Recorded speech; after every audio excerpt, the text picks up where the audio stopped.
20-inch redfish. Boom! Woo. We got it.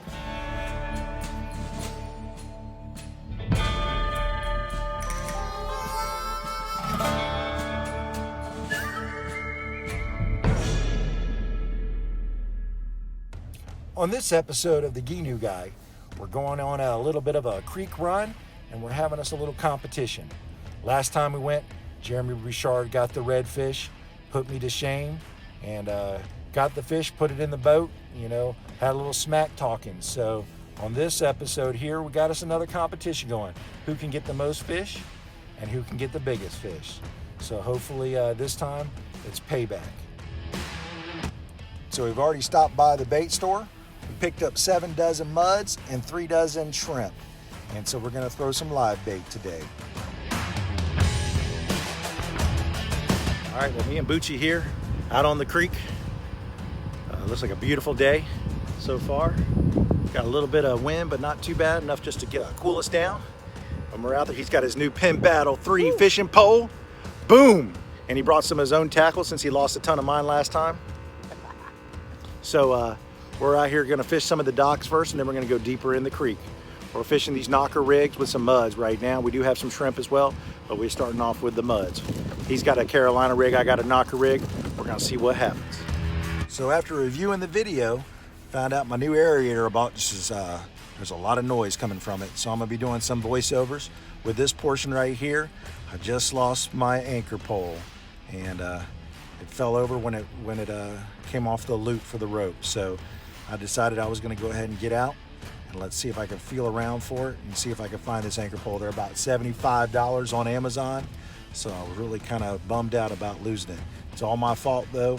I should have been able to grab it, but I didn't. So I'm down 1 anchor pole. Well, you can see I'm getting back into the Gheenoe without the anchor pole, so that was a loss. It doesn't take long. It was only about 4 feet of water, but with the tide running like it was, it just couldn't find it in that dark water. So that stinks.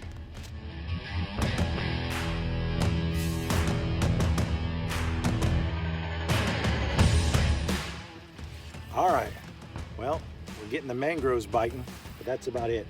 So right now we're having a little friendly competition. I just want to point out that Bucci just caught his first one. I'm on 4 mangroves, he's got 1 mangrove, so I told him, I said no mercy this time. Sweep the leg.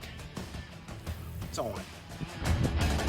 Well, I ran into one of my subscribers, Matthew, out there on the creek, and he has a wave runner.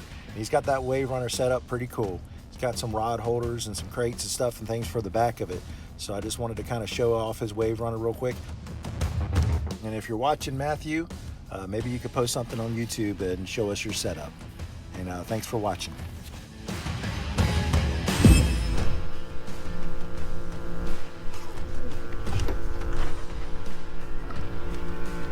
Still on? You might tip me into something. You hear that? Yeah. I think, yeah. I don't think I'm on. Oh, wait a minute, I am. Oh yeah, you're on. Drag too loose. We'll see. Is that a cat? Oh, nope. Yeah, it's a red. That's a good red too, buddy. Yeah, he's not that big. No? He's probably... So you lead him this way a little Yeah, bit? he's probably 1920, probably maybe.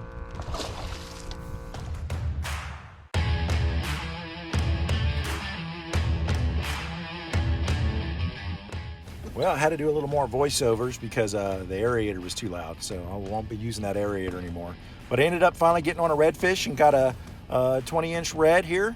And this was the only redfish that we caught, but it was off of mud minnow on a knocker rig, and it was floating off the back of the Gheenoe. So we ended up getting a good bite on him, and a circle hook got him in the side of the mouth, and he ended up setting the hook on himself. So we were able to bring in that 20-inch red.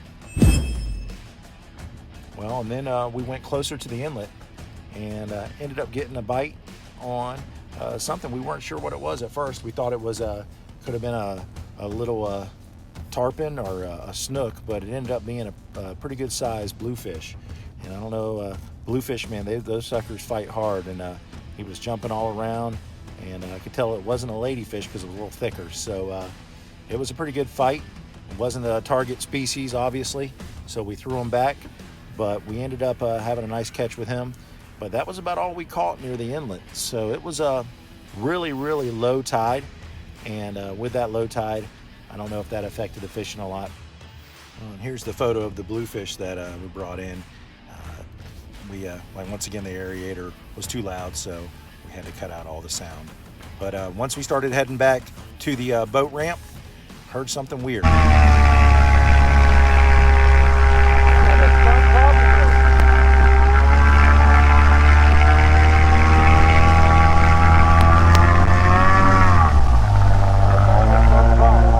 is how low it is at the boat ramp. This is pretty bad. That's the edge right there, right where the tires are. Good thing I got a Gheenoe, huh? Well, the tide was so low that we couldn't back that trailer back any further. So we had to lift up the front of the Gheenoe and put it up onto the first roller pin and then put it to the winch and pull it up. I don't know how you would have been able to do that with any other boat. So good thing this Gheenoe is light enough that to be able to do that and be able to pull that boat up. So this was an interesting thing. So if you ever have an issue and you've got a Gheenoe, and this is how you got to do it to get it into some of these boat ramps. Like I said, this Moultrie Creek boat ramp, when it gets low tide, it becomes really dangerous for these other boats. You back it up too far, and the axle of your trailer is going to be on off the concrete, and you won't be stuck. So unless you got some way to pull it out, or you're going to mess up your axle. All right, well, just got out of the creek. It's 4 o'clock. We had a little competition today. Most fish and the biggest fish. So, how'd that go, Bucci? It did not go well for me. Okay, I don't even know what the final count was, like 14 or something to 6 or 7. I don't know. And I got the redfish this time. I told him last time he caught that redfish, I said it's on. Okay, so if you haven't seen Cobra Kai, that's a good episode. Good show on Netflix. I just eagle fanged him. Okay, got him good. So we're gonna head back. Bucci gonna bring him home a 20-inch redfish. Even though he lost, I'm gonna give him the red for dinner. Okay, that's the kind of person I am, you know. It's a charity. He did get his own fishing pole and own tackle this time, so that was pretty cool. So if he was going to lose something, he lost, he would lose his own. But actually, I don't think he lost much of his own today, which is a little odd. You know, sure he's a little more careful with his own. Maybe I don't know what was going on.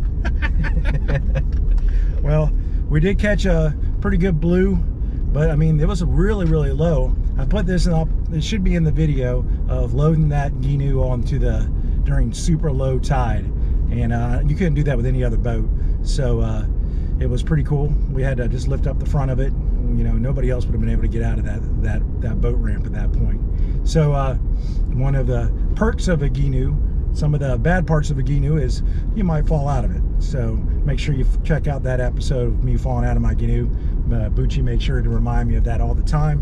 And he came close a couple times already, but one day he's going to fall out the front of it, and I'm going to have it on video. All right, well, thanks for watching The Gheenoe Guy.